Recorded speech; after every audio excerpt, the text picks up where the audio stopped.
Hello everyone, my name is Tunai and the title of our work is Size-invariant detection of marine vessels from visual time series. In this work, we want to identify the presence of vessels of different sizes because they have been associated with negative anthropogenic impact upon marine environments. We want to create a system that can identify vessels of different sizes even under different viewing conditions.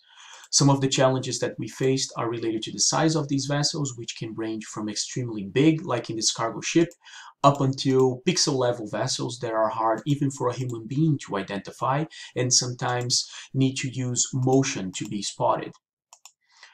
Other challenges relate to the shapes and colors of these vessels, the weather in the scenario, and also how the surface of the water looks like.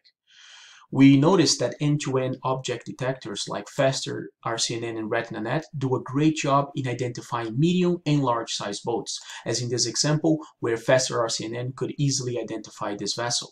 However, object detectors really didn't perform well when we were working with small marine vessels like this one, which was just not identified by them.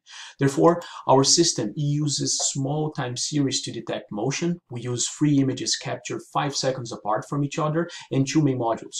One that uses object detectors for the identification of medium and large size boats, and a novel module called the Detector of Small Marine Vessels, the SMV. And then we put their results, their detection together. The DSMV starts with a novel bidirectional Gaussian mixture model, where we use 2 frames for the creation of a background model and a 3rd frame to look for deviations of this model that would indicate foreground. We start with frame number 1 and frame number 2, and then when we get to frame number 3, we already have a good model of the background. Therefore, we can find motion triggered sets of connected components like this one that show where the boat that we're looking for is. We then use morphological operations to filter the results and create a bounding box around it, which we call the FMBB, forward motion bounding box. We then do the reverse trajectory. We use frames 3 and 2 to create a model of the background, and then frame 1 to do the detection. That's why we call it bidirectional GMM. The result of the backwards motion is called BMBB. We now have to match these 2 bounding boxes together. We use our first environmental assumption, which says that these boats are likely not going to move vertically, so we set a horizontal detection band, and inside of it we do template matching using cross correlation. Now we have 2 match bounding boxes.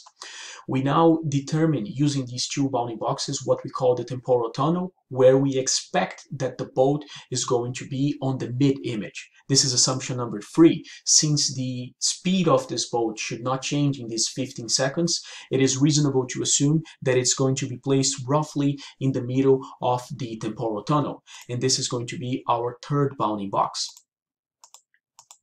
Our 4th assumption relates to the content of these bounding boxes. So if a group of 3 patches, if a group of 3 bounding boxes is invalid, their content is not going to look alike. Therefore, if you calculate the mean squared error for this group of patches, it is going to be way higher than that of a valid group.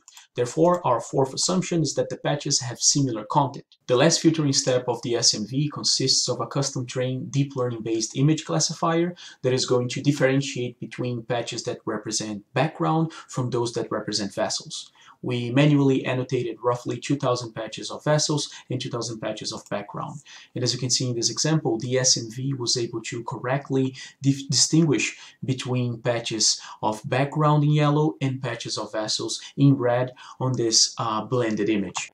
We create and make publicly available 2 datasets of monitoring images showing vessels. D1, which possesses vessels of diverse sizes, and D2, which is composed exclusively of small-sized vessels which are way harder to identify. We then use these datasets in conjunction with state-of-the-art object detectors to evaluate the performance of our system. This table shows that the proposed hybrid approach always outperforms its object detector-only layout counterparts. For example, the gains between configurations 4 and 14, considering dataset D1 and an IOU threshold of 0.2, were of more than 16%, but the real potential of the DSMV is noticed in the results of dataset D2, where we have a gain of more than 112% between configurations 2 and 14, and an overall gain of more than 89% in the whole dataset. Thank you.